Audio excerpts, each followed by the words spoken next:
All right, y'all. I think we're good today. I think it's just my internet provider, Spectrum. I ain't blocked here. All right, so yeah, everybody been having problems. My mom got the same carry because she lives close, and she said hers been acting up the last couple of days. But I haven't been experiencing anything till yesterday's live video. So okay, we about to get it popping. Let me grab my book.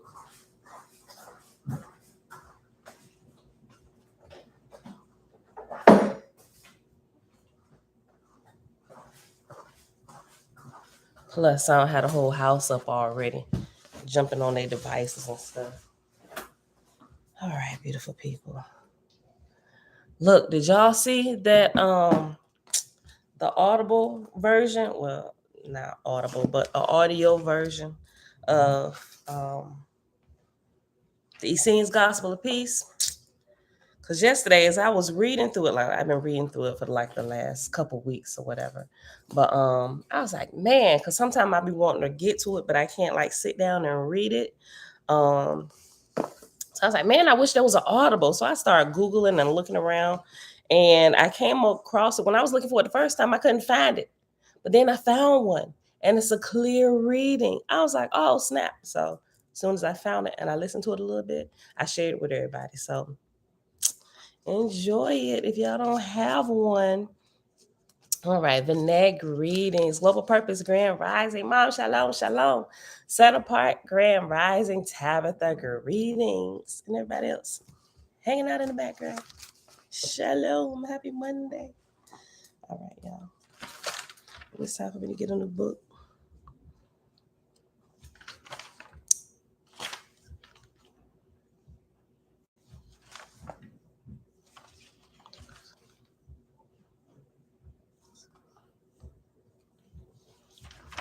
Let's see.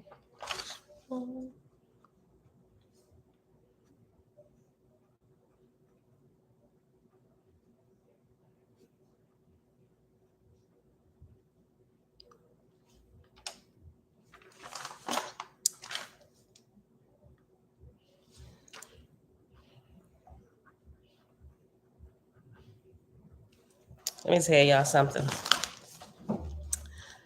The Essenes Gospel of Peace, most of y'all done probably already read through it already, clearly. I'm just coming upon the book. JP, shalom, shalom, Hannah Grand Rising. Listen, it goes into like some of them parables that you see in the New Testament, it gives like the full parable. Like I thought that was like full in of itself, some of it anyway. But reading through there, you can see how like if what is there, right, was complete with what was found in the Essenes Gospel of Peace, them parables make way more sense, and even some of them we would have some questions when it starts talking about like Mother Earth and everything, right? And how she's our mother, how she restores the body and stuff like that. We wouldn't be having half the issues that we have in the church house, especially with people being overweight and cooking chicken and selling it out the back room of the church. It wouldn't be none of that foolishness, right? And it tells you what I'm amazed at, right, is that it goes into a lot of deep detail on fasting and how it heals the body. Prince, shalom, nephew. Shebrew, hey girl, hey, all praises to the creator. Um, I'm slowly falling in love with that book. All right. Auntie Belinda Brown, hey girl, hey. So look, get a copy of it. When we done, I said a few days ago that when we get done with this, we definitely gonna add it in and we're gonna read through all 4 volumes. It's about the same size as this, right? So we'll be done with this in about a month or so, and then we're gonna add that right in, and it might actually line up to when we actually get to the portion about Joshua, right? So I think that's gonna be good. But anywho, happy Monday, everybody. It is November the 7th, 2022, day 257 of year 4 of reading through the books of the Law and the Prophets under the 4-year consecutive day count, day 1276. We picking back up in Book of Jehovah. We're reading the last chapter, which is chapter 8. And we start that on page 12, and we're going to go right into the Book of Sathantes. And then after we get done with that, we're going to hop back over to the field guide to the spirit world and pick back up And we're going to also finish that chapter. Spirit and flight of the soul. Flight of the soul. We're gonna pick that back up on page. I'll put the wrong page number down. Page 55. Yeah, I put 12. Page 55. All right. So I'm gonna use something that I learned from Essene's Gospel of Peace when it's talking about the angels, like the angels of the air, the angels of the water, not angels, the angel of the air, the angel of the water, and the angel of the sun, and how they work with us, especially while we're fasting to heal and restore our body. That was good. So, Father, thank you for the angel of air that washes away all foul smelling things, that they may become a sweet smelling scent unto you, right? Because it said, if the angel of the air, matter of fact, all three of them, if you don't meet any of them on your journey, you don't get access to the Father, right? It's like a little dirty baby being home all day with mama, baby, clean them babies up for dad to get home. Get away from me, you little stinky butt child, right? Yeah. The way I was when I was listening to that, and some of the little pictures that flashed through my mind while going through that portion, I was like, oh snap. Well, that would make sense, right? It's really good. If y'all haven't read it, you absolutely have to read it. But we're gonna read it together, right? Okay. In about a month or so, we can go through the whole thing. All right, y'all. So let's get started. Go to page 12 in Oahspe. In Oahspe. All right, y'all. Book of Jehovah. Yeah, angel communication. It is so good. It's so good. All right, chapter 8. Jehovah said, and God shall cause a record to be kept in heaven of his dominions and his lords, and he and they shall enjoin it upon their successors forever to keep like a record. And in the times of my harvest, a copy of these records shall be taken up to my Etherian kingdoms and filed with my Orion chiefs and archangels in the roadway of the travel of the great serpent for their deliberations as to the progress and the management of the inhabitants of the earth and her heavens. So remember, we was talking about yesterday how your Ashars and Asaphs, your Ashars record, or your guardian angels, they record everything about your life, right? And when you pass your flesh back to Mother Earth, to the dirt, right? Your spirit, along with the record that was kept of your entire life and all that you did, is handed over to the Ashar, and they take it from there. And when you get to them, they were like, okay, let's look and see what you did. Let's look and see what you did in grade school. Oh, shoot. Oh, you got it right. Okay, all right, all right. So you learn how to do this. You learn how to Sargis? Oh, snap. And whatever you did, all your accumulated grades and stuff will determine your next place and where you go, right? And hopefully you get to get on that bus to the second heaven and not go to remedial back on the first heaven earth. Oh man, you were still eating fried chicken.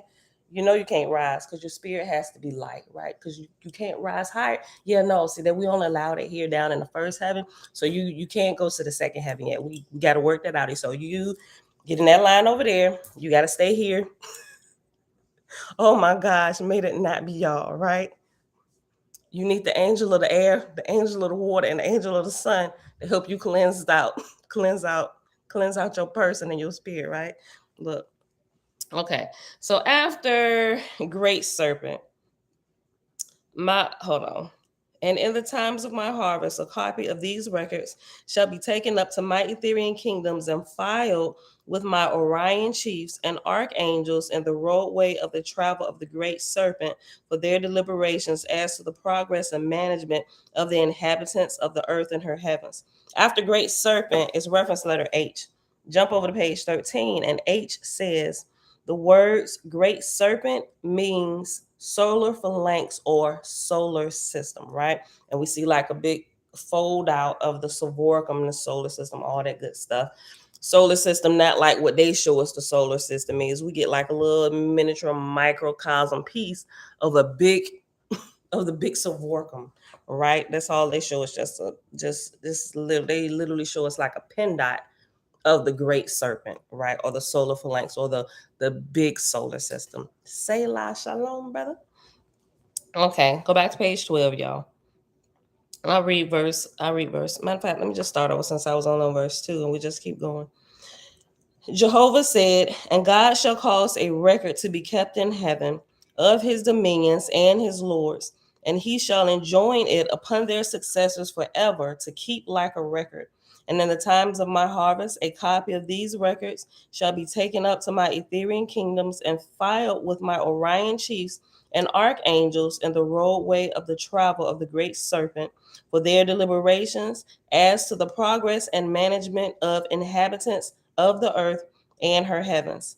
Think not, O ye angels, that the resurrection of your heirs and their descendants that come up out of the earth is an easy matter and of steady progress, devoid of mishaps and woeful darkness, right?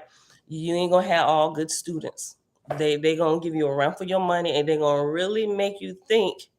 Some of them gonna make you think that you shouldn't be in a position that you're currently in. But don't fret. You just got to show some patience with those, right? They may be rebels for most of their life. Matter of fact, they might be rebels to the time they get to the time that they're born into the S world, the spirit world. You're going to have to deal with them there. They might even give you more trouble over here than they did over there. But just be patient. Everybody has their own path to follow. Listen. Think not, O ye angels, that the resurrection of your heirs and their descendants that come up out of the earth is an easy matter and of steady progress, devoid of mishaps and woeful darkness. The angels under you shall become at times rebellious and defiant, disregarding your laws and decrees, and they shall desert your heavenly places and go down to the earth in millions and hundreds of millions, and they shall drive away the ashar. You done drove away your ashar. How bad is you? I know that's bad English, but I said it on purpose. Oh my, you done drove away your guardian angels. Look, the angels under you shall become at times rebellious and defiant, disregarding your laws and decrees, and they shall desert your heavenly places and go down to the earth in millions and hundreds of millions, and they shall drive away the Ashars and then assume guardianship over mortals. But they shall develop no righteousness under the sun, but they will inspire mortals to war and destruction, and these angels themselves will take to war and evil on every hand within the place of your heavens. With the foul gases of atmosphere, they shall make weapons of war and places of torment.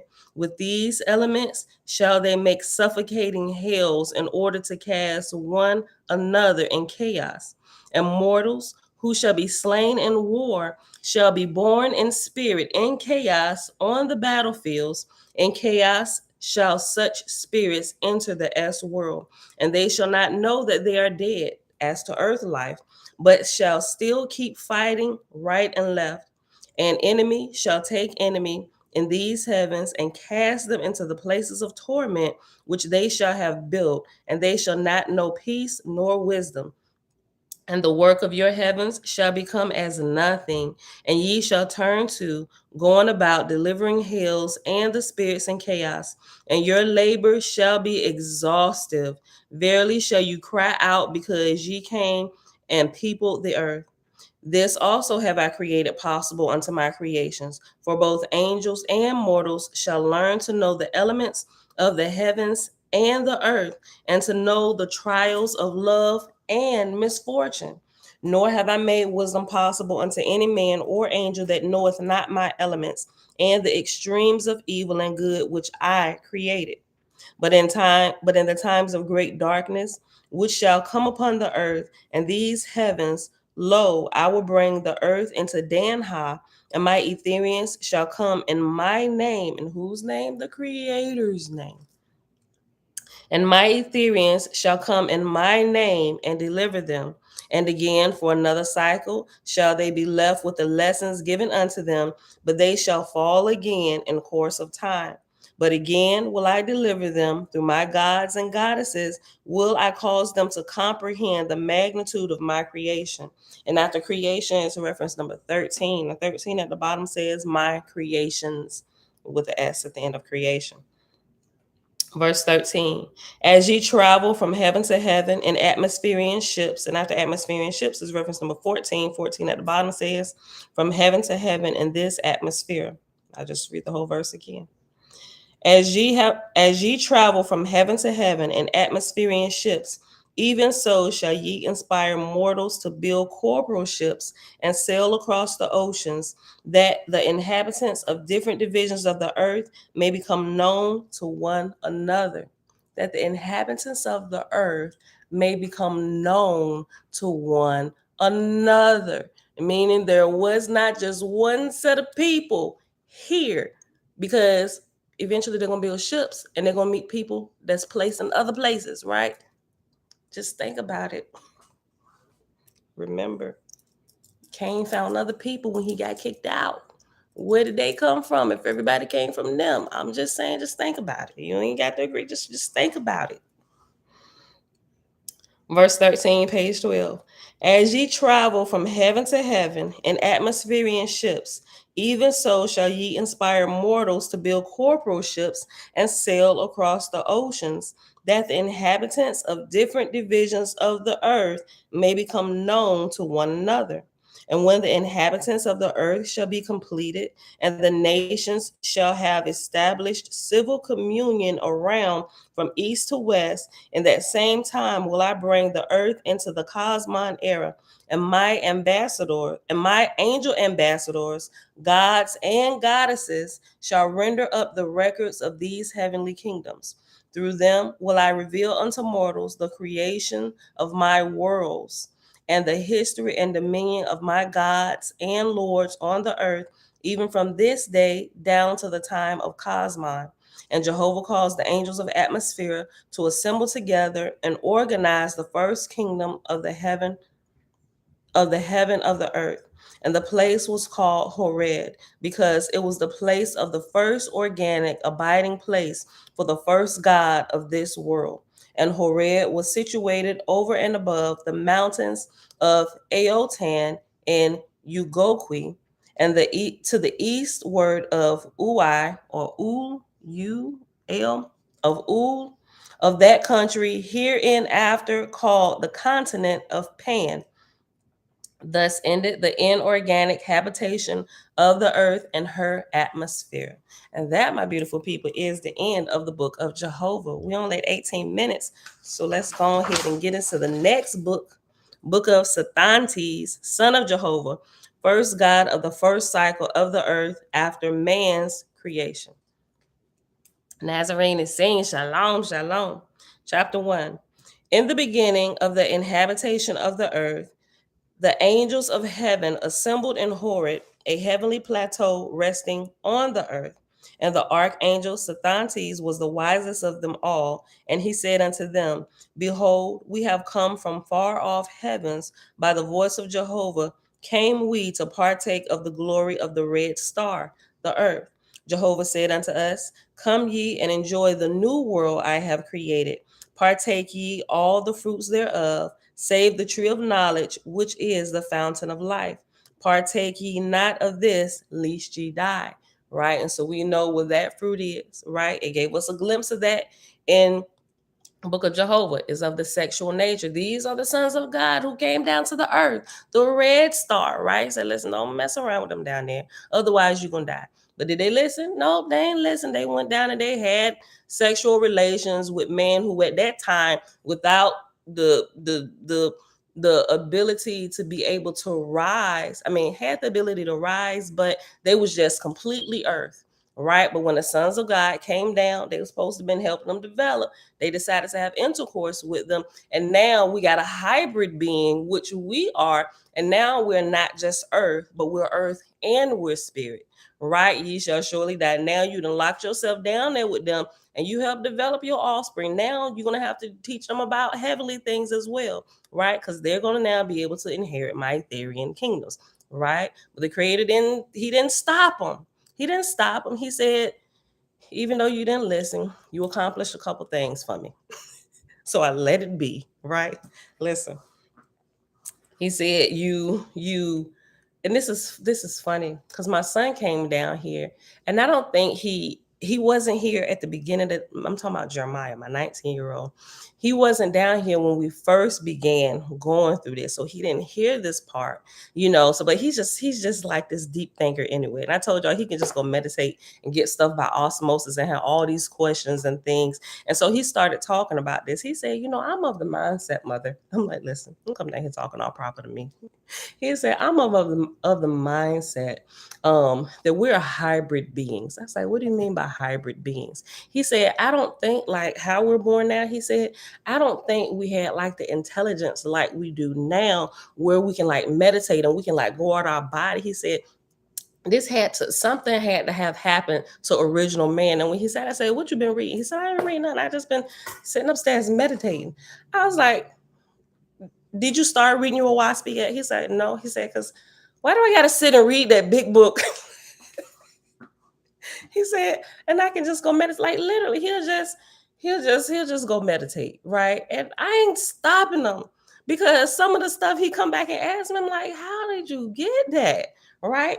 And I was like, wait a minute. I said, literally, we just started, or he know we started Oahspe. I said, but we was kind of literally talking about that a little bit yesterday, and so I gave him uh Susan B. Martinez's book, which we're gonna read. The he took it upstairs. The hybrid origins of man. Like he didn't even, because he don't even be on my bookcase for real, right? So he didn't even know that book existed. So while he was still talking, I was like, I got something for you. I said, if Watts be a little too thick for you right now, I got something for you specifically about what you're talking about. I said, it's called The Hybrid Origins of Man. I went and got it. He was like, oh my gosh. He said, I didn't even know this book exists. I said, go read it. I said, what's good about this? She's thoroughly studied Oahspe and her testing, all this stuff. I said, go read it. I think you're really going to enjoy it. I just kind of skimmed through it a little bit, right? But I gave it to him to go add to his learning, right? So I told him, I said, don't just be pulling things by osmosis from the spirit. I said, that's good. I said, but educate your flesh as well, right? Let it be a simultaneous balance growth. So you be, I mean, you kind of sharp, you almost sharp. I said, but you can be sharp if you develop them simultaneously. I said, boy, you about to start college tomorrow. I said, you got to learn how to do this, right? I said, you'll flow through if you take what you're doing now. I said, and actually apply that simultaneously to actually studying the books and stuff, and being able to decipher between truth and error and separating information. I said, boy, you can graduate your class summa cum laude. He said, I couldn't I? I said, boy, get out of here. Listen. But yeah, I thought, I don't know, these new generation of kids, like, because we're developing and we should be able to do that, right? Because there's going to come a point in time, well, we ain't even gonna really be needing these books. Matter of fact, that's something, and it blew my mind when I was reading over it yesterday. That's something that the Scenes Gospel of Peace alludes to. That everything, like it said, the scriptures, he said, that's a work of man. Everything that the Father wants you to know he has already written inside of your spirit, right? And I'm just like, that is amazing. So but it's I'd be so glad when we get to that and start reading some of that. Like I said, if y'all haven't, y'all definitely just go get it. I found the Audible. Listen to it. It's on YouTube. It's a good, clear thing too. All right, animalistic nature, shalom, shalom. Stephen, shalom, Elijah, shalom, brothers. Okay, let me get back to this. What we get? 24 minutes. Okay, y'all. We're on page 14, Book of Sathantes. And we paused at verse at the end of verse 10, I believe. Yeah, I'm gonna read 10 again. Hold on. Nope. Yeah. Yeah, let me read 9 again. I'm gonna go to 9. Meanwhile, I had the angels of Horeb numbered, and there were of them 20. Hold on, did I go back? Smoking the great light. Hold on. I didn't. Hold on, I went too far. Man obeyed. Oh, that was it. Let me go back up. Let me go to verse 3. I'm sorry. I jumped way too far. Okay. Verse 3. Behold, we have come from the far off heavens by the voice of Jehovah. Came we to partake of the glory of the red star, the earth. Jehovah said unto us, come ye and enjoy the new world I have created. Partake ye of the fruits thereof, save the tree of knowledge, which is the fountain of life. Partake ye not of this, lest ye die. And that's where we pause at the end of verse 3. And we started talking about how the fruit of the tree of life is actually of a sexual nature. The tree of knowledge, yeah. Verse 4. But the voice of the earth spake unto us, saying, partake ye, for indeed mine is the tree of everlasting life. And man obeyed not the voice of the Father, and are now bound by the tie of life, which is in the blood, right? The spirit is now bound to the flesh. And the voice of Jehovah came to me, saying, Sathantes, my son, behold, I gave into thy charge in my Etherean heavens millions of angels, and thou hast brought them to the earth, and they are fallen from their high estate. Go thou and deliver them. Let me go back. Let me read something really quick. Go back to the book of Jehovah, what the Father said, what the Creator said about what happened when these sons of God uh, had sex with the daughters of the earth, right? Or with the fleshly, the corporans, right? On page 11, verse 21, let's go to 20. I'm going to read verse 20 and 21, right? Because this ties right into what we're reading right now. Just a quick recap, and then we'll jump back. Verse 20 and 21, page 11. The angels understood the commandments of Jehovah, right? He said, come on, go down to this new red star, the earth, right?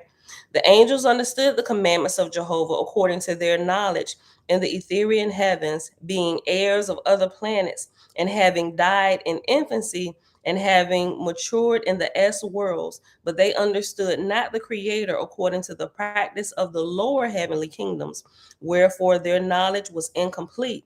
Jehovah said, I condemn ye not, because ye have become joint procreators with the Asuans, or with Adam, like the first man. Well, it was multiple of them, remember. Jehovah said, I condemn ye not, because ye have become joint procreators with the Asuans, for ye have done two services unto me, which are to teach yourself corporal things, that ye may understand and sympathize with corporeans. And secondly, because ye have caused the earth to become peopled with such as are capable of immorality, which we are the offspring of that. Now we're capable of immortality. Did I say immorality? Immortality. We're capable of immortality, meaning we never die now, right? Okay, so hop back, and I read 3 again. And we'll keep going. We're on page 14, Book of Sathantes, son of Jehovah. Behold, we have come from far off heavens by the voice of Jehovah. Came we to partake of the glory of the red star, the earth. Jehovah said unto us, come ye and enjoy the new world I have created. Partake ye of all the fruits thereof, save of the tree of knowledge, which is the fountain of life. Partake ye not of this, lest ye die. But the voice of the earth spake unto us, saying, partake ye, for indeed mine is the tree of everlasting life. And many obeyed not the voice of the Father, and are now bound by the tie of life, which is in the blood. And the voice of Jehovah came to me, saying, Sathantes, my son, behold, I gave into thy charge my Etherean heavens millions of angels, and thou hast brought them to the earth, and they are fallen from their high estate. Go thou deliver them. Enoch talks about this all through his book. And I said, what shall I do? And Jehovah said, bring thy angel host to Horeb, for there will I crown thee God of these heavens and earth for the redemption of angels and mortals. And it shall be a new heavenly kingdom from this time forth to the end of the world. For it is the time of the ark of Wan, and I will bring from Ethera my high raised goddess Etizii, chief factor of Harmutz, and she shall crown thee in my name, God of heaven and earth. And just in case you didn't know, Oahspe doesn't just talk about men like the Bible does, right? The Bible is like It's biased, right? And it loves everything about the men, but completely washes away everything about the women. All you see over there in the Bible about the women is what James said to Florida Evans. Women belong in two places, Florida, in the kitchen and the bedroom. And the Bible loves that theme of life when it comes to women. Here, it shakes all that silliness free and lets the women know that you are not just an ornament. You're not just a tool of use for the men. All right. You're equal status here, right? You still have, I created you different. So you each have different glories about yourselves that can't discount or be higher than the other because you both need to come together in order to get the power and create like me. Right. I'm just saying, I love this book because I was one of the ones like, why you allow us to be treated like you're okay with this type of treatment? Because I'm serving you, okay, but just help me understand the way you're looking at this because I don't like it. Listen, when I was like, forgive me for my disobedience or my rebelliousness of heart because I'm a woman. Yeah, we made a bit into the apple and made Adam eat all that indoctrination, right? But I always had an issue with it, right? Verse 7. And I said, what shall I do? And Jehovah said, bring thy angel host to Horeb, for there will I crown thee God of these heavens and earth for the redemption of angels and mortals. And it shall be a new heavenly kingdom from this time forth to the end of the world. For it is the time of the ark of Wan. And I will bring from Ethera my high raised goddess, Etizii, chief factor of Harmutz, like she the HNIC, chief factor of Harmutz, and she shall crown thee in my name, God of heaven and earth. Like she's crowning you, God. Like because she's up here, she's gonna crown you. We ain't gonna get into it right now. God said, when I had thus spoken into Horeb before the angels of heaven, a great light, like a sun, was seen descending from the firmament above. And I commanded my Sinars to chant in praise of the Father and his works. Meanwhile, I had the angels of Horeb numbered, and there were of them 27,600,000. And these were the same who were on the excursion in my charge when the voice of Jehovah commanded us to visit the earth. And after 600 million thousand is reference number one. And one at the bottom says 27 millions and 600,000. All subsequent similar changes are not footnoted. See editor's note number one. And we already read through that. So if you forget it, just go back to it. It's saying the same thing. Verse 10. The light above us descended fast toward us like a ship of fire. It came nearer and nearer till we saw that it was wider far than the place of Horeb and all my angel hosts. Where we at? We at 33 minutes. I'm gonna keep going to the end of this chapter and then we'll hop into the field spirit guide, the field guide to the spirit world. Verse 10, page 14. The light above us descended fast toward us like a ship of fire. It came nearer and nearer till we saw that it was wider far than the place of Horeb and all my angel hosts. And it came to pass that when the great light had descended to the plateau of Horeb, there came forth out of the light 1,000,000 archangels from the ark of Wan and the hosts of Aji in the orbit of Phosang and Ethera, and they bore regalia and crowns from the Orion chief of Harmutz. Right? They're coming from other planets to the earth. The earth is the baby amongst all these worlds, right? And so the new ranking angels and those in command here are coming from other places where they've been raised up, like we're raised up, like we'll be native to the red star or the earth, right? They native to other places, but as we grow up and out our command, we may get a little bit of rule and reign here, but as other worlds are being created, we'll get assigned to different planets. I know that sounds like a bunch of new age talk to somebody that might have just came in. We're gonna be assigned to other planets. What are y'all talking about here? Right? So just hang in for a little bit. Listen to what we're talking about. Listen. Verse 11.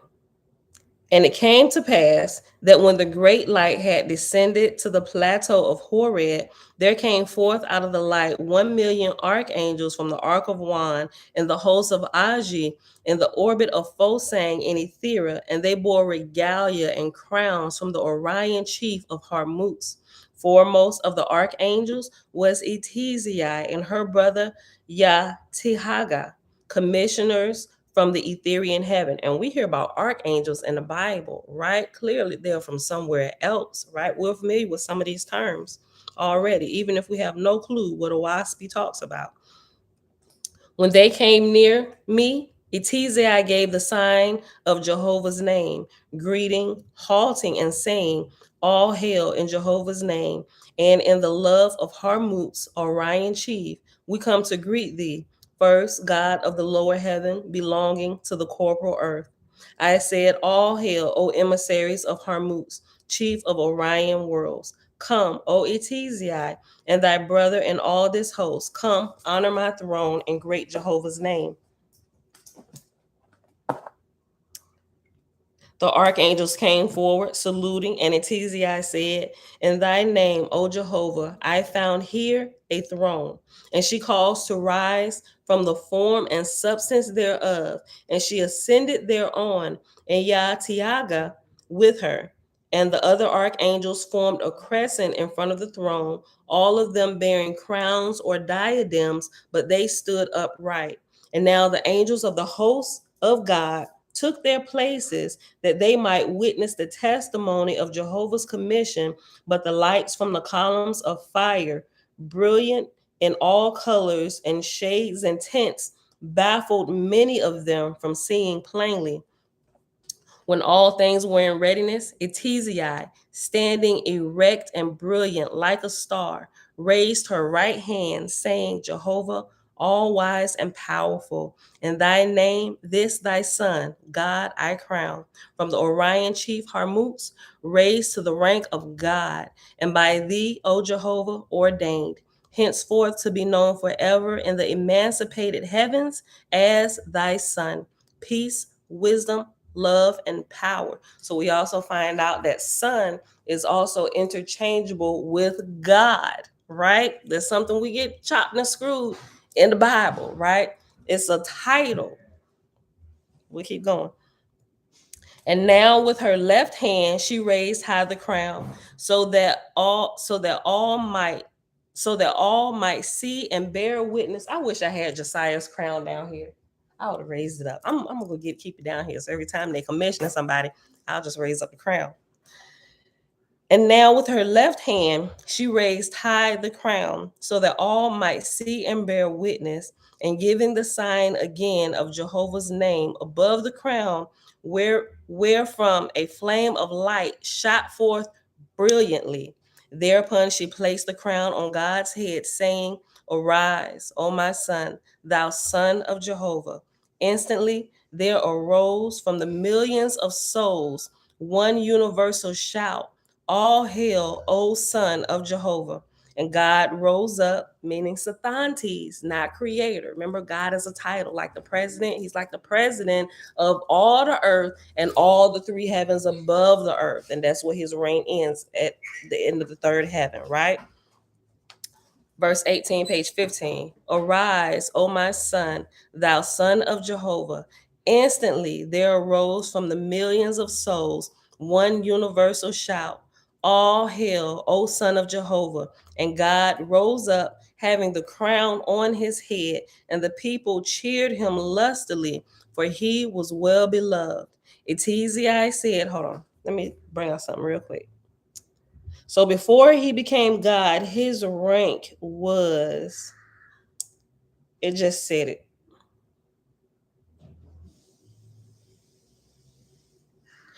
From the, hold on, back up here when Etizai, who she had her right hand lifted up, she said, "In thy name, this thy son, God, I crown, from the Orion chief Harmutz, raised to the rank of God, and by thee, O Jehovah, ordained." So remember yesterday, I was talking about how the gods, towards the end of the video, the gods, although they're bringing up everybody in their in their under their rule, right, for like the 3,000 or however many years, that he brings them up to the level, I believe it's up to the level of the third heaven, right? But in order to be actually crowned God, you would have to had come out, you would have to have graduated into the Ethereal realms, right? So before he was crowned God, his rank was Orion chief, right? So you have to at least from my understanding right now, you have to at least have the rank of Orion chief. And we don't get a lot about Orion and Nirvana and all that stuff. Those are different levels, and I'm not even sure which order, right? Um, you have to at least be an Orion chief in order to be in the running to become the next god of whatever planet, right? What you say, she, bro? I don't know what y'all talking about. All right, look. Okay, so I just wanted to bring that out. Right? He was Orion, he was an Orion chief of Harmutz, because he came from Harmutz down to the red star, the new earth, right? And he was the first god of the earth. I'll read that again. In thy name, this thy, and this verse 16 on page 15. From the Orion chief Harmutz raised to the rank of God, and by thee, O Jehovah, ordained, henceforth to be known forever in the emancipated heavens as thy son. Peace, wisdom, love, power. All right. And so let me just read. I just keep going from 17 and just keep going where I was at. But I wanted to bring that out because it just kind of like answered my question a little bit from what I was trying to explain. Not even realize I was going to read over this today because I completely forgot it was here. All right. I'm still trying to get my bearings on where to go to different places for stuff, right? So yeah, so once we graduate from out of here, after we become brides and bridegrooms, that's the highest level from here, from the earth and heavens, being up there. And then when you go up there, you got the different ranks up there in whatever order. I'm not sure of, but remember, you got to at least make it to the rank of Orion chief and spend some time there before you before you get the keys to mom and daddy house, right? You got to become a teenager, and we're gonna leave you alone for a little while. We may even go out of town for a little bit. You have full authority to run a household. Let's see how you do, right? Some get the keys to the earth and be throwing all kinds of part. Well, the ones that defect from Creator, right? But the ones that's in line, they're gonna try and be responsible, right? They're gonna be calling in, be like, "Listen, mom, dad, I'm following the rules that you set out, but Johnny is not listening. Like he doing his own thing, and he just keep talking about it like you ain't my mama, you ain't my dad. I ain't got to do nothing you say." Little sis is talking back. He gonna do everything within his power to rectify all this before they call in a favor. Right? That's what you're required to do. Let's see how well you can run this.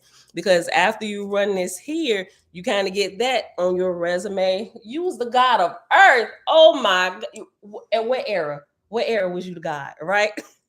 Everybody sharing their stories. Boy, they gave me a run for my money. So now you up here probably in Nirvana or some rank up here or whatever. And yeah, I don't know. I have more stories later in life. All right, verse 17, page 15. And now with her left hand, she raised high the crown so that all might see and bear witness, and giving the sign again of Jehovah's name above the crown, wherefrom a flame of light shot forth brilliantly. Thereupon she placed the crown on God's head, saying, "Arise, O my son, thou son of Jehovah." Instantly there arose from the millions of souls one universal shout, "All hail, O son of Jehovah." And God rose up, having the crown on his head, and the people cheered him lustily, for he was well beloved.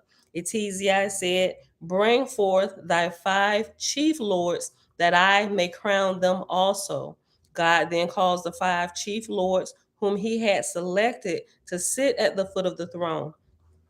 Again, Etizia raised her right hand, saying, "O Jehovah Almighty, from whom all glories emanate, in thy name these thy sons I crown lords of the earth and of the waters of the earth. From the Orion chief of Harmutz, by my commission do I raise them to the rank of lords for kingdoms of heaven, peace, wisdom, love, power."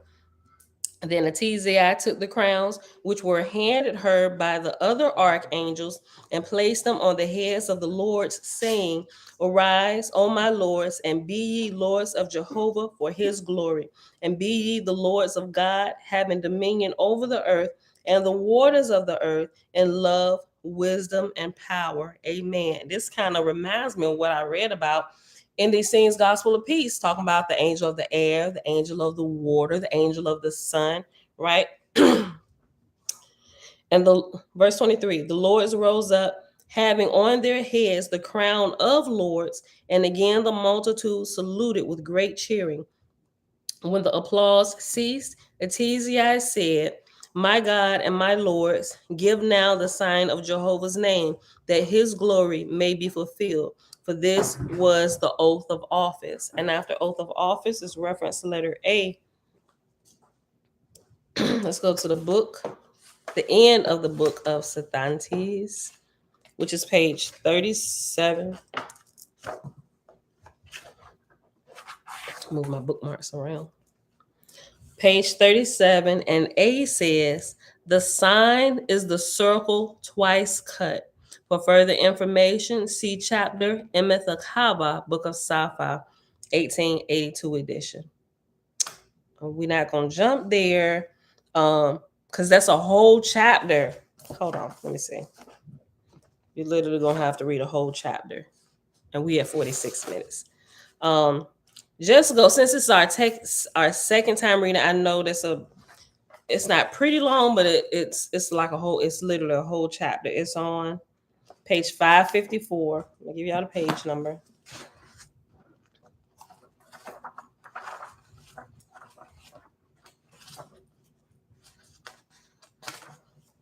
Page 554, and it is, oh my gosh, this chapter is so good. It's 49. It's 49 verses. If we read this, we ain't gonna be able to read none of what you call it. Oh, this was the one where it starts talking about being in tune with the creator and connecting to the keynote. Oh my gosh. Let's read it. Listen, hold on. Man, we almost done. Man, we definitely, if I read this, we're definitely not going to get to read. Let's take a vote. Y'all want to read Emethachava or you want to read it on your own? First answer wins it. You want to go through with the reference? This is our second time through. You want to read the whole chapter of Emethachava or just keep going with this chapter so we can get into the Field Spirit Guide? Read it. Vinette, okay. Everybody go to page 554. Emethachava. So let me read the reference again, what it said. Okay. All right. And we was at, let me highlight. Hold on. Gotta highlight my spot here. Okay. Reference. Okay. All right. So let me read the verse again on page 15. It's verse 24 in chapter 1 in the book of Sethantes. My God and my lords, give now the sign of Jehovah's name, that his glory may be fulfilled. For this was the oath of office, right? And it gives a reference letter A. And reference letter A says, the sign is the circle twice cut. For further information, see chapter Emethachava, Book of Safa, 1882 edition. That is found on page 554. So everybody go to page 554.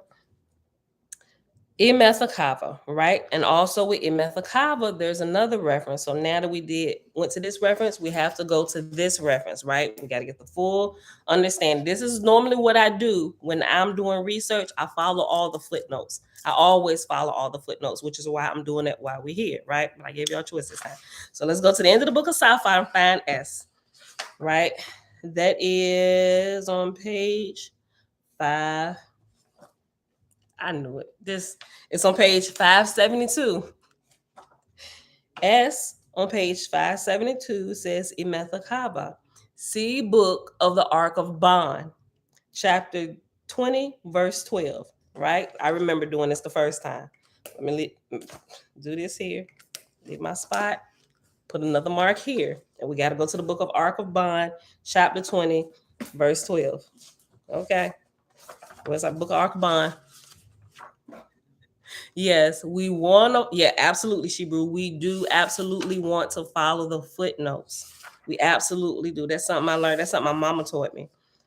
When I used to use the Thompson Chain Bible, she said always follow the footnotes because it fills in the story for you, and you get the missing pieces, right? And it just kind of expounds on that one verse, right? You have a full, not maybe not the full, but a fuller understanding, so you can keep it in its proper context.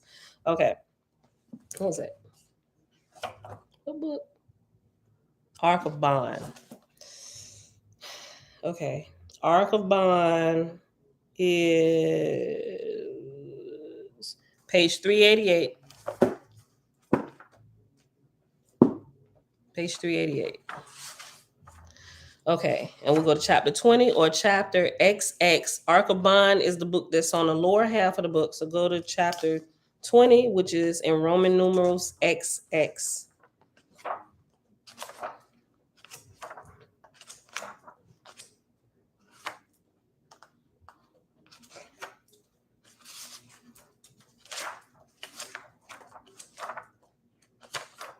Okay, it's on page 441.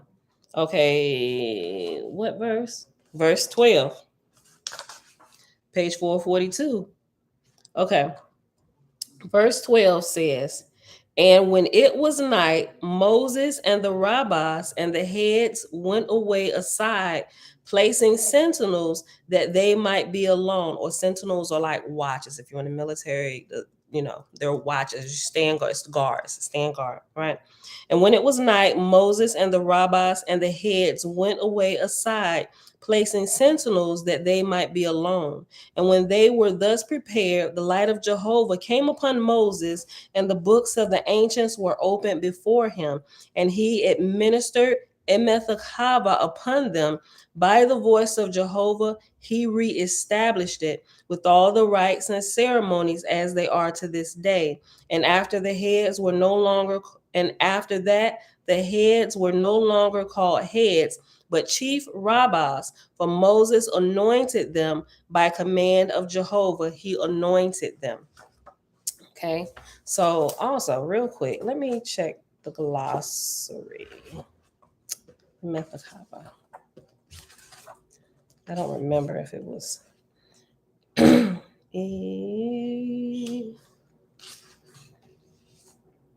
Iwata. No, Imuts. Emethachava. Okay. All right. So let's go back to Emethachava, the page 554, right? It's in Book of Safa. The subtitle under Emethachava is Brotherhood of Faithists with Modern Gods Substituted in Place of the Ancients. These that follow, being the first three rites of Emethachava, is to say, Mikgitao said, a baker came to sell me bread. I said, sell thy bread to my wife. She and I are one. The baker said, the two are one. This was the beginning of wisdom. I went into a field and heard the birds singing. The unknown said, the twain are one. I said, couldst thou, O Father, make all men as one? There would be peace and joy, no war. The unknown said, make thou the family of the ancients. Husband and wife shall be the key. Husband and wife and children shall be thy model. I said, I cannot make all men think alike, act alike, do alike. A vision came upon me. I saw a score of musicians, and everyone had a different instrument, and they set about tuning their instruments, every one his own way, saying, we have our instruments tuned as in, I'm sorry, I'm gonna just read verse 9 over again. A vision came upon me. I saw a score of musicians, and everyone had a different instrument, and they set about tuning their instruments, everyone his own way, saying, save we have our instrument tuned as one instrument, there can be no music. Tune, therefore, thine instrument to mine. Remember when we read this, we were in Florida at Disney. Man, listen. That was no. When did we go? It doesn't matter. But we were in Disney when we was reading over this particular chapter. Save we have our instruments tuned as one instrument, there can be no music. Tune therefore thine instrument to mine.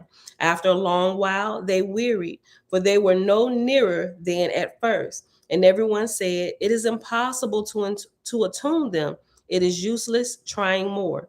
The unknown spake out of the firmament, saying, choose ye one instrument first, and then attune another to it. This accomplished, attune then a third instrument to them, after that a fourth, and so on, and ye shall all be tuned alike. Thereupon the musicians set to work, but could not agree whose should be the first instrument. A pillar of fire descended from heaven and stood in the midst of the musicians, and in the center of the pillar of fire appeared an instrument called the All Perfect. Yes. Yes, Tootie. We'll be ending it in a few minutes too. A pillar of fire descended from heaven and stood in the midst of the musicians, and in the center of the pillar of fire there appeared an instrument called the All Perfect. The instrument gave forth one note, and all the musicians attuned to it. The voice, remember the all person, the voice of the unknown, that is talking about creator, or also called here Jehovah, right? The instrument gave forth one note, and all the musicians attuned to it. The voice said, I have given the keynote, find ye the rest.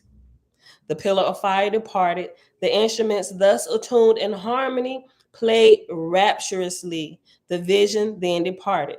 This I perceive, to make the man and wife one, to make the man, wife, and children one, to make the village one, to make the state one, to make the empire one, all in harmony as one instrument, cannot be done without a central sun, a creator to attune to.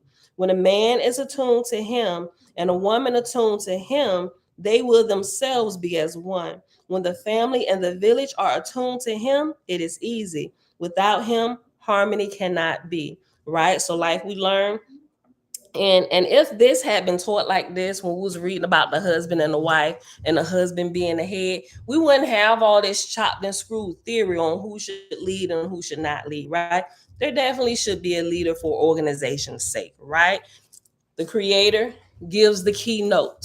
Tune the man, the husband, to the creator. When the husband is tuned to the creator, we ain't telling you to go follow somebody that ain't tuned to the creator, right? Because the music y'all playing is going to be a bunch of garbage, right? So the keynote is creator. Husbands attuned to the creator, right? And then now that the man is attuned to the creator, you take the wife and you attune her to the husband because the husband is already tuned to the creator, right? And now that the husband and wife is tuned to the creator in this order, now we can now attune the children. The wife begins to attune the children to her because she's attuned to her husband and her husband is attuned to the creator. Now we're flowing as one. We have a household in sync. Not everybody just trying to do their own thing, right? Like one of my previous pastors said, something with more than two heads is a freak show. I agree with that. We can look at some households and see that, right? You got nothing but freak show. Your last name shouldn't be whatever it is. Your last name should be freak show. You and all your children. listen, listen. And so when the family is in tune with the creator, what else can we attune? Well, we got a whole freak show of society because we got a bunch of freak shows, a bunch of miniature freak shows going on in all this community. The whole city should be named Freak Show, Virginia. Right? Because everybody's out of tune because it starts at home. While you're trying to go build churches and stuff, your home is out of order, right? That's why people who are building churches, the pastor's kids get all out of whack because the pastor trying to tune everybody else, and he ain't even attuned the main characters that's supposed to be the vision. That's supposed to be the model. The creator said the family is the model. The husband and the wife. Tune the man to me. Then tune the woman to him because he's already attuned to me. Then tune the children to her because she's tuned to her husband who's tuned to me. Go ahead, son. My oldest son with 3 kids is like, oh, man. Yeah, I'm just going through. You just happen to walk in the kitchen when I was saying this. No, no, that's just.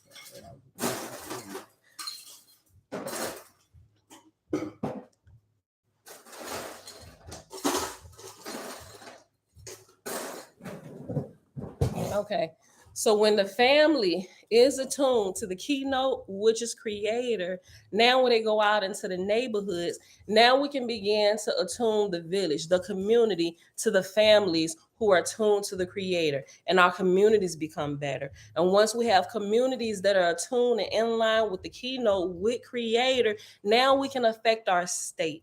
Now we can affect our country. Now we can affect the world. And voila, we have shalom all over the world. Like it's literally a country, a continent, a city of peace. Everybody's tuned to the creator. Not doing what the pastors be doing. We're going to start shalom or start my church, but your whole house is a mess. Your wife is she out of order. Your children is out of order.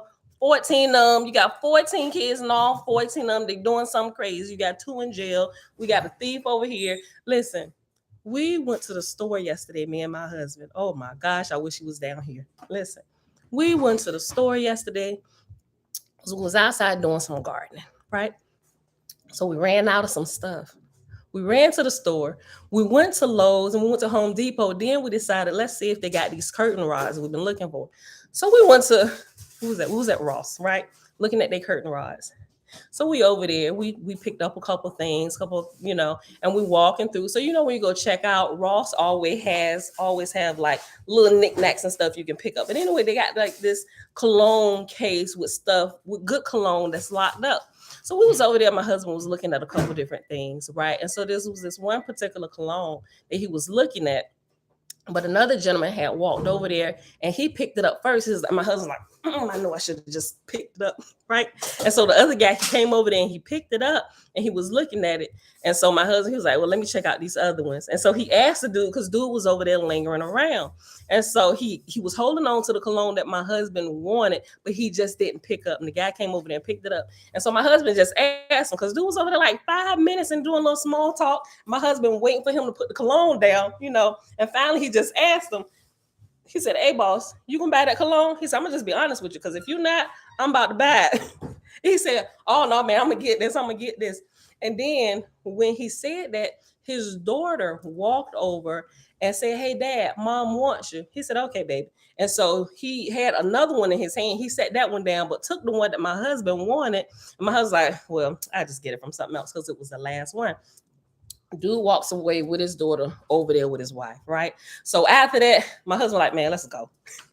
So we went to go check out, right? And listen, this is what you get when you don't have husbands. This story has a point, right? About the keynote. Remember this guy that got this cologne? He in the store, not by himself, because his daughter came over there like, hey, Dad, Mom said, come here. So you in the store with your wife, and I don't know how many children you got, but you at least have a daughter, right? She said, Dad, Mom said, come here for a second. Okay, baby. And he walks over. Me and my husband checking out, right? So we went there for a curtain rod. We got a whole basket full of stuff, right? And so we checking out, right? And Ross, Ross got those baskets with the big pole on it where you can't push it outside the store, right? And we had a couple of heavy things as well. So once we got about halfway done ringing up stuff, my husband said, babe, I'm gonna go pull up the truck. So he went to go pull up the truck, right? And I'm gonna just push the little cart with the long pole to the door, and I'm gonna just kind of hand stuff to my husband while he running to the truck. So we check, right when we checking out, right? We hear, how when you walk out of a store and it still got like the device on stuff and it sends off the alarm. That happened right when my husband was about to go get the truck. And so the lady that was checking us out, she looked and she said, yeah, that's some perfume or cologne, right? And so she picked up the phone and she said something. That's not thinking about nothing, right? So it was like, and we didn't even look up to see who had just walked out of the store. So I'm stayed putting stuff up there. She said, yes, out into the parking lot.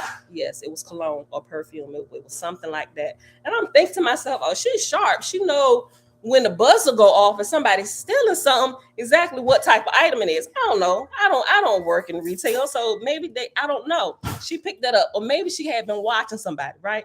And so I'm still putting stuff up there. And my husband after this, he walks out to go get the truck and he pull up. And so we doing all this, and I see a person come from the back, and my husband had pulled out. I said, thank you very much, and doing all this. And so we get in there, and my husband looking back like this. I'm like, because I'm not gonna get the rest of the stuff. And so he taking the stuff to the truck, and we're going back, and he just like shaking his head. And so I push the basket back in, and I get in the truck, right? And he said, and he stopped, and he looked like this. And I'm saying, why do you keep looking back? What are you looking at? He said, hey man, he said, remember that dude in the store? He said that got that cologne that I wanted. I said, yeah. He said, I think that nigga stole the cologne. That's what my husband said. I said, for real, babe. He said, I think so. But then it dawned on me. He said, no, he said, let me tell you. He said, well, I think so. He said, when I walked out right before you came out, he said, the dude said he screamed, like, because he was parked, like, we was up in front of the store now, and he was like halfway in like the middle part of the parking lot. And my husband said he walked out. He said, hey, man, hey. He said, first he ignored the voice. He said, hey, man. And my husband looked back. He said, did you get it? He realized it was the little cologne guy. And he said, nah, man, I ain't get it. He was like, okay. And so he said he thought that was kind of odd. He said, did you get it? And my husband thought, man, you had the cologne. And he thinking, did you go put it back? And then I was like, babe, let me tell you what just happened when you went out. I said, I think you're right. I think dude stole the cologne. I said, first of all, you in the store with your wife and your daughter. I said, are all of them thieves? I said, and why is you still sitting in the parking lot? I said, was he hollering it out, trying to get you in trouble like we thieves? And I know we just spent like $400 up here. And that's an exaggeration. I said, we paid for our stuff. I hope he didn't try to do that, like call you out, like to throw the dogs off of him to come look at us like we thieves. I was like, because hold on, you need to slow down so we can have them check our car and stuff. Let them know we don't steal nothing. That's not an exaggeration, y'all. 9 times out of 10, they really went in Ross to buy curtains, and they spent $400. That's not an exaggeration. Listen, we ain't spend them. It was like literally like half of that. But I'm just like, I could not believe this. Listen, he wasn't a teenager. This man looked older than us. Dude was probably in his 50s or 60s in Ross stealing cologne. Like, you weren't like stealing food to feed your hungry family. Who steals cologne? We in 20. You 60 years old. Yeah, you could have went to Dollar Tree and stole. Like, if you needed it that bad, like, Shebrew, it's a family of thieves, and y'all is bold too because you stole. You heard the alarm go off when you went out, and you still sitting in the parking lot. Like, who does that? And you probably got the hot cologne on you anyway. I wouldn't wear it. My husband, like, he probably ain't gonna wear it. He can probably try and pawn it and sell it. He probably ain't gonna get but $5 for it. I said, this, what is the world coming to? I said, and look, not that color has to do anything with it. I said, why they always gotta be black? We already get a bad name about stuff. I was like, oh my gosh. And I was so pissed that they hollered my husband's name. Like, we was a part of his thievery. And I'm just like, this is, y'all can still tell it's still burning me up just a little bit because we are not thieves. Like, earlier that day, when we went to Home Depot to get some stuff for the yard, my husband had picked up some gloves because I got gardening gloves, and he was helping me dig out some of the flower beds, and we had to rip up look, this plant that we named Bruno, right? Well, Isaiah named Bruno because it hasn't done any kind of blossoming and stuff. He was like, well, goodbye, naked Bruno. I said, because we done gave you all summer, you ain't bearing no fruit, not one leaf on you. You got to go. We ain't giving you one. Look, we just moved here. We just gave you the summer to bear something. Like, you ain't got not one leaf on you, right? So we got gloves. But what happened, I also got some huge flower pots too. And the gloves were at the bottom of the basket. The girl came through, she rung everything up, and we got out to the truck and we was offloading the mulch and the flower pots in there. We forgot the gloves were at the bottom of the pot. And my husband said, "Babe, did she ring up the gloves?" I said, "Yeah, I think she did." I was like, "Wait, hold on." He said, "Yeah, check that receipt." He said, "Because we don't want our blessing stopping because we done stole something." Literally, just that day before we had went to Ross, this happened. And I looked, I said, "Hold on, let me see." And I went through the receipt. I went through our receipt. I was like, "Nope, the gloves not up here. I'll be right back. Let me see them." And so I took them. Went in there, stood in line. There was like 5 people in front of me. I waited patiently because I realized when you thieve stuff, when you steal, you bring a curse into your house. I patiently waited. I said, "Excuse me." I said, and what happened, because the pot was so big, it filled up the basket. It didn't look like anything could be under it. And so she didn't move it. She just scanned the barcode because it was on the side of the pot. I said, "This was under the pot. We didn't ring this up." I went through the receipt. "Can you please ring this up?" She's like, "Oh my gosh, I'm so sorry." I was like, "No, we shouldn't have said it there because we completely forgot that they were there until we were unloading the cart into the truck." And she said, "Okay," and paid for them, right? We had literally just did that. You think we trying to get caught up by some shenanigans and the dude still, like I said, he ain't even stealing food to feed his hungry stomach. He's stealing cologne. I'm just like,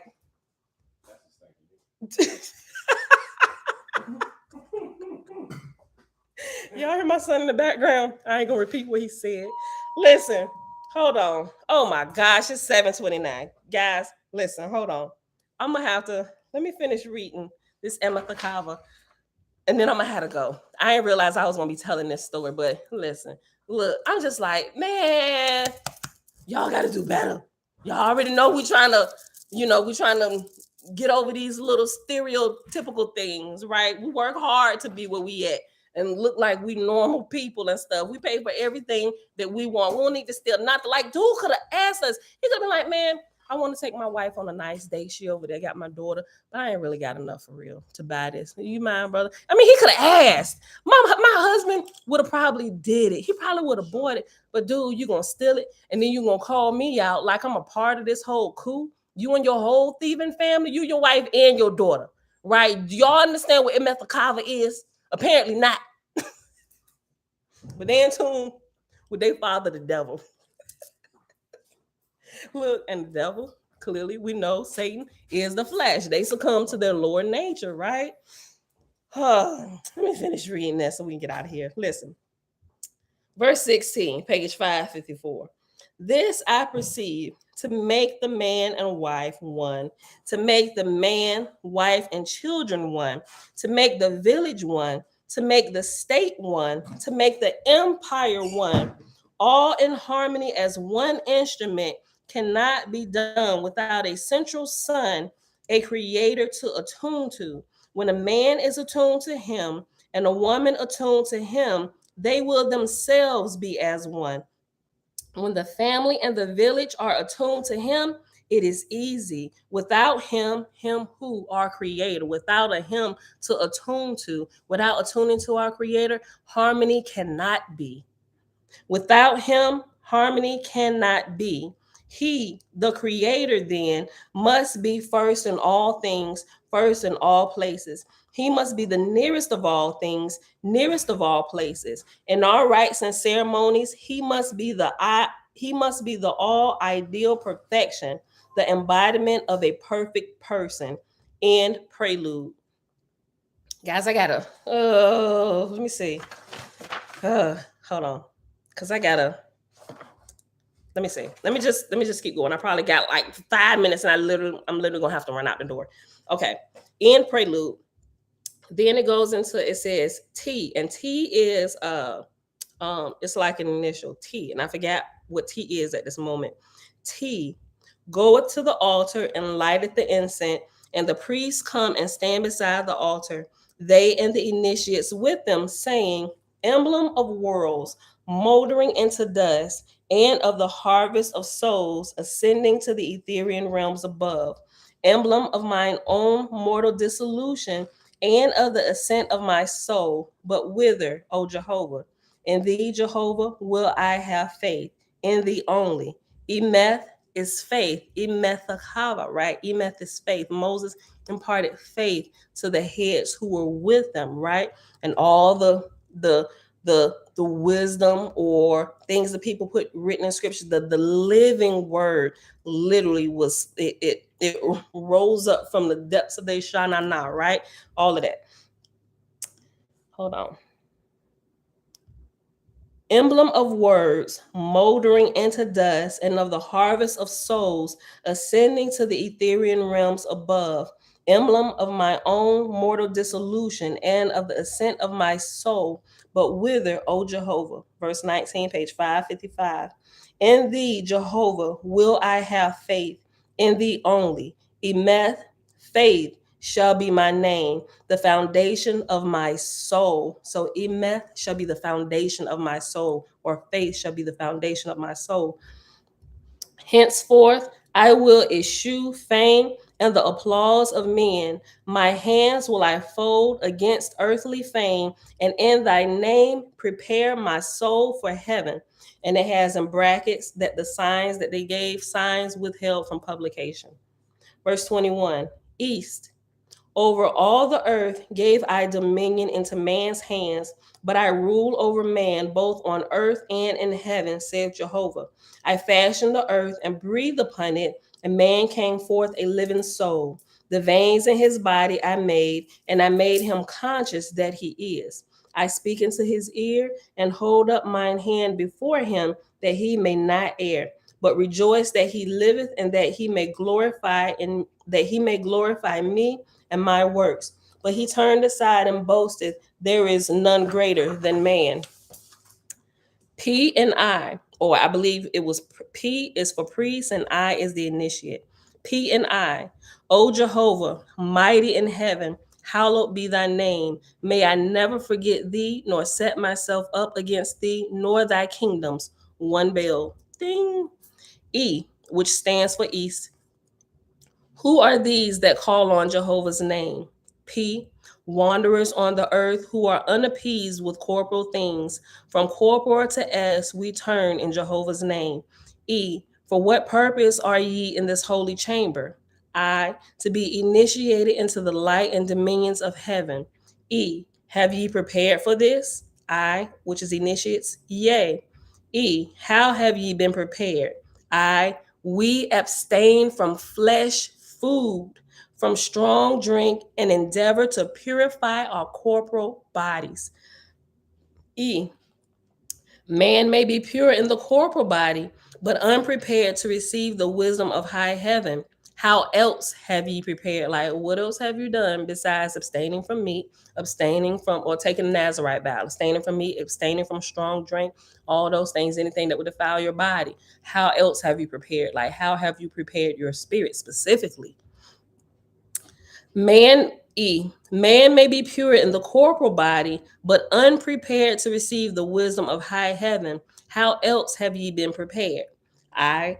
We have witnessed the spirits of the dead who have returned to the earth, reclothed in corporal appearances. We have talked with them in the presence of witnesses. E. My friends, since ye live on the earth and can commune with the spirits of heaven, why are ye still unappeased? I. The people of the earth lust after the things of the earth and deceive us on all occasions. The spirits who manifest are of little wisdom. They know but little of heaven, right? So a lot of times when they manifest themselves, what we learn is if if they can't give you any more wisdom than what you can extract from here while you're on earth, you can tell that the spirits that are talking to you are from the first heaven, right? There, I ain't gonna say they dumb, but they ain't gonna give you nothing that you can't figure out on your own while you still have your fleshly body, right? And all the wisdom that they give you is completely to appease yourself and not to help anybody else. And if you're helping anybody else, it's to help them so that you can ultimately help yourself, right? But in a selfish way, right? Those who get wisdom from the second heaven and above is helping others without any regard to if anything comes back to you or not. I'm doing this regardless if you do anything for me. I'm not even looking for any kind of reward. My goal is to help you become better, help you raise up. Just like we help children. Children can't do nothing for us in return, right? We teach them selfless to make sure that they become better when they go out there, right? It's that mindset. Verse 33. My friends, since ye live on the earth and can commune with the spirits of heaven, why are ye still unappeased? I, the people of the earth, lust after the things of the earth and deceive us on all occasions. The spirits who manifest are of little wisdom, they know but little of heaven. Since your faith in mortals is nothing, and your faith in spirits from heaven little more, how hope ye to gain wisdom and truth by calling on the name Jehovah? I, we know there are angels in heaven who have risen above the bondage of the earth. We aim to purify ourselves that such may come to us and give us light. By attuning ourselves to Jehovah, we have faith that he will provide us according to our talents, which we have received from his hand. Have ye not called for the spirits of the well known? I, alas, we find that spirits can assume any name and form and so deceive us. We have no faith in names, they are as the wind. Some spirits have kingdoms in the lower heavens, and they seek to win subjects for themselves in the time to come. E. How hope ye to distinguish free spirits from the bound? I. Spirits who talk of their own earthly lives and of earthly things are familiar spirits who abide with mortals. There are spirits above them who can come and teach us of things in heaven. By serving Jehovah, we hope to adapt ourselves to their presence. E. Have not Osiris and Baal and Dagon and Ashtaroth appeared in many places? And after that is reference letter T. So let's hop there real quick. Y'all, we almost done for real. Let me see. T. Okay, so T is on page 572. And it says, the chief saviors and gods of the Hayartan cycle, corresponding to Brahma, Buddha, Christ, and Muhammad of this cycle, were Yima, Mithra, Inyot, and Habak the first. The four greatest powers, represented by the four greatest religions, are at all times the four corner posts in the Lodge of Faithists. In the different countries, the lodges assume that the gods of their own locality were the chief enemies of the Great Spirit and named them in the ceremonies. Hence, today, the chief enemies of the Great Spirit, remember, is another name for our Creator, Jehovah. Those from Guatemala or America refer to the Creator as the Great Spirit, right? Hence, today, the chief enemies of the Great Spirit are the religions and powers who assume to elevate other names to be the Great Spirit or co equal with him. In all ages, it seems, the world at large would have an idol. This they elevate above the Great Spirit by fabulous inventions and professions, while the faith is in the one over all has been the subject of persecution. 1882 edition. Okay, so let's go back here to page 556, verse 41. Have not Osiris and Baal and Dagon and Ashtaroth appeared in many places? Aye, it is so said, but they have shown no wisdom, nor have they come but through deceivers and persons who lust after earthly things. Save ye become workers for Jehovah by lifting up your fellow men. How hope ye for good angels to come and lift you up? What shall we do? Give us light. Make ye a covenant with Jehovah, that your pledges may be recorded in high heaven. Consider your words, for Jehovah is ever present and heareth all done in his name. He hears everything done in his name. You take the Nazarite vow, that's being recorded. Don't like I'm taking the Nazarite vow and then don't think about it no more. And you still going on eating meat and doing house and never everything you want to do. That's recorded. And when you walk in with your file to go see your Ashar, oh, you took the Nazarite vow. Oh my gosh, we got another one. Let's see, what did you do? What vow was you following? That's how I'm gonna be when I'm a Ashar. I'm gonna still be cracking jokes. Like, bro, let's see what you did. You know, I've been waiting for you to get up here. Oh, nope, explain this one to me. You did what? You, come on now, for real. That's when people listen. Verse 45. Make ye a covenant with Jehovah, that your pledges may be recorded in high heaven. Consider your words, for Jehovah is ever present and heareth all done in his name. Angels are also present, who have no interest in the affairs of men, save for the redemption of their souls. That which ye swear shall ye do from this time forth forever. P and I. This then be my covenant. I will serve thee, O Jehovah, and no other God, nor Lord, nor any other person born of woman who professeth to save the souls of men, nor will I pray to them, nor adore them. For by their names have the nations of the earth been accursed with war and destruction. But to thee only, O Jehovah, will I pay homage and adoration now and forever. For thee will I labor by doing righteously toward all men, and equally with all of these my brethren, the Emeth, the Faithists, in one everlasting Father, creator of worlds. With all my light and my wisdom and love will I strive to enlighten my fellow men and lift them up out of darkness. More shall my labor be for others than for myself henceforth forever. And my substance shall be given to relieve the helpless and distressed. Help me, O Jehovah, and make me strong in this my covenant now and forever. Amen. This is the dawn. Behold, the rising sun. And the salutation is also withheld from the publication. Last two verses. Ye are now on the road of everlasting light. Swerve not from your covenant with Jehovah, and the spirits from the second heaven will abide with you. He who taught you before will invest in you with, etc. And what he will invest you with is withheld from publication. And then this is why we got to get the John Land plates. Listen, I'm working on it, y'all. About to send this in, making sure my order form is correct with all the stuff, right? So I'll be sending that off latest tomorrow. So if they send us everything, she said to take about a week to get everything printed out, and then they'll be shipping it. So once we get it, if we feel like something is missing, we may go ahead and take that trip. But for now, we're foregoing the trip because Elizabeth was working with me, and she said we can get all of this reproduced for you and we'll mail it to you, right? Listen, ye are now on the road of everlasting light. Swerve not from your covenant with Jehovah, and the spirits from the second heaven, excuse me, and the spirits from the second heaven will abide with you.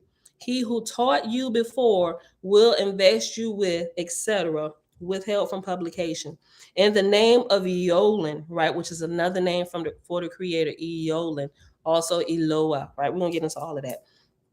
In the name of Eolin, and by his power and wisdom vested in me, do I receive thee as my brother or sister, as the case may be, of the ancient order of dawn of the brotherhood of Emeth, or faith, right? And I salute thee with the rod, etc. And it says that is also withheld from publication. And one more footnote after withheld from publication is you, and you says, it will be, and it's on page 572. It will be seen that the Order of Dawn exacted vegetarian diet, the influence of which extends to a large portion of the Chinese and East Indian empires to this day. Nor could a person take this degree until familiar with ordinary spirit manifestations, even to having seen the spirits of the dead who had returned to the earth and taken on the appearance of mortal forms and conversed with them face to face in the presence of witnesses. This knowledge of preparing the body and mind for even the first degree of dawn was known long ago as 8,900 years, the Zarathustrian period, right? Which we're going to get into when we start talking about Zarathustra. Like, we're just coming back into the knowledge of things that have been hidden and washed away and forgotten over a millennia, right? And so we can begin operating in this again. Much of the ceremony still exists in the secret code of the Brahmin priesthood. This corresponds to the hierarchian cycle and the gods and warriors of that day, 1882 edition. All right. And so that is it. This is where we absolutely have to pause today. Y'all, I literally have to run out the door. Bella, come on, girl. Okay, let me put my page. I might have to do this when I get back. Because I got to find my page. What was that? All right, y'all. Thank y'all for hanging out. I'm glad we read through it again. We didn't even finish this first chapter, so we're going to have to come back here. Let me put start here. At verse 25. Start here. Actually, I'll probably go back up. Matter of fact, I might just even start the whole chapter over again tomorrow, just so we can keep it all together. All right, y'all. So with that being said, y'all, it is Monday, November the 7th, 2022, day 257 of year 4 of reading through the books of the law and the prophets, and of the 4-year consecutive day count, day 1276. We read the rest of the book of Jehovah, and we started in the book of Sathantes. We started on page 12 and verse 15, and we did not get to the field guide of the field guide to the spirit world today. Hopefully we'll get back to that tomorrow, but I hope y'all enjoyed the footnote journey that we took in my story. Oh my gosh, I got stories for days, and every day new stories are being added to my bag of stories. It makes the reading so fun to share some of stuff with y'all. But anyway, y'all, I love y'all. I didn't get a chance to read all y'all comments. This Shine Shalom says, look like you've been here for a while. Oh my gosh, I didn't look up. Okay. And everybody else that came in. Love y'all. Love you, love you, love it. I'll go back and I'm going to read through these later, but I got to get on the road, y'all. I love y'all. I see y'all back here tomorrow, bright and early, 6:15 a.m. Eastern Standard Time. Peace. All right, come on, Tootie. Let's go. I'll be up here. Bye, y'all. Go ahead and end it. Oh, watch probably. Go ahead. Her bonnet bang. Give me that. Okay. There you go. All right, girl, go ahead. I got this. Don't worry about this. Just end the video, girl. End the video. Bye, Facebook.